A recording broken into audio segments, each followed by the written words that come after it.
Salam əziz şagirdlər, hər birinizin hər vaxtınız xeyir olsun.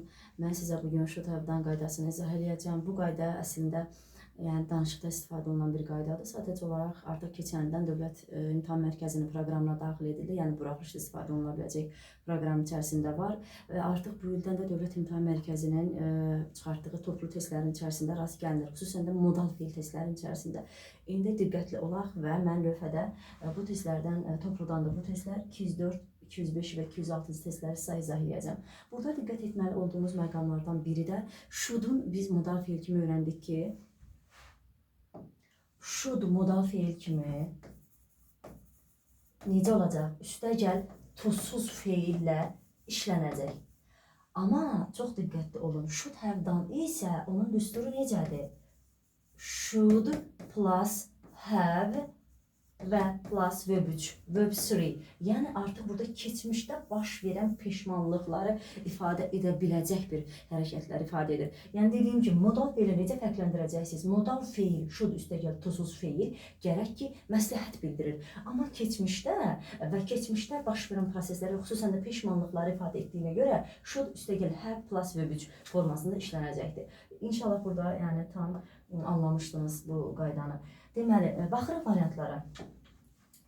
It was a secret və cümlənin tərcüməsinə çox mühüm fikir verəcəksiniz. Məsələn, could have telling, burada could, yəni bu belə bir qayda yoxdur. Yəni could plus adi tuzsuz feil olardı. Yəni kənin keçmiş zamanda forması. May plus adi yenə tuzsuz feil olardı. Burada da deməli bu variant yanlışdır.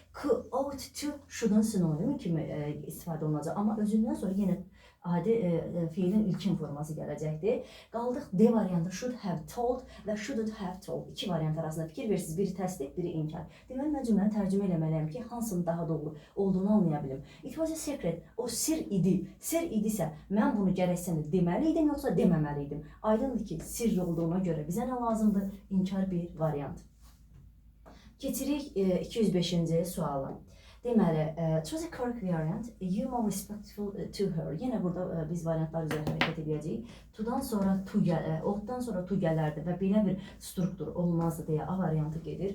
Might yenə adi üstəgəl feil olardı. Burada davam ediciyə salıb olmayacaq. C variantı should have been və shouldn't have been veribdi variantlarda. Bir də could have been, yenə belə bir forma yoxdur deyə keçəcək tərcüməyə. Deyirsən, gərək ona qarşı daha çox hörmətli olaydın. İndi hörmətli olaydın, yoxsa olmayaydın. Yəni ona qarşı hörmətli davranaydın, yoxsa olmayaydın. Təbii ki, burada doğru cavab olacaq C variantı. Bəli, biz əziz şagirdlər davam edirik və 206-cı suala baxırıq. Deməli, burada da yenə choose a correct variant istəyir bizdən. Mütləq cümlədə fikir verin. Baxın, feilin bir hissəsini variantların, yəni cümlənin içərisində verib. Yenə də biz burada ought-dan sonra to hissəcik gələrdi, A variantı gedir. B variantı might üstəgəl adi tuzsuz feil olduğuna görə B variantı gedəcək. Should have seen or shouldn't have seen. Burada da could görürük. Could plus üstəgəl adi tuzsuz feil olardı. Seen verb 3 formadadır deyə olmayacaq. Deyir ki, it is marvelous. O deyir, o film çox möhtəşəm idi, çox gözəl idi. Və mən gərək bu filmə baxmış olaydım. Təsdiq, yəni möhtəşəmliyini göstərdiyinə görə bizə inkar variant lazım deyil. Doğru cavab olacaq C variantı. İnşallah ki, bu testləri tam anlamışsınız.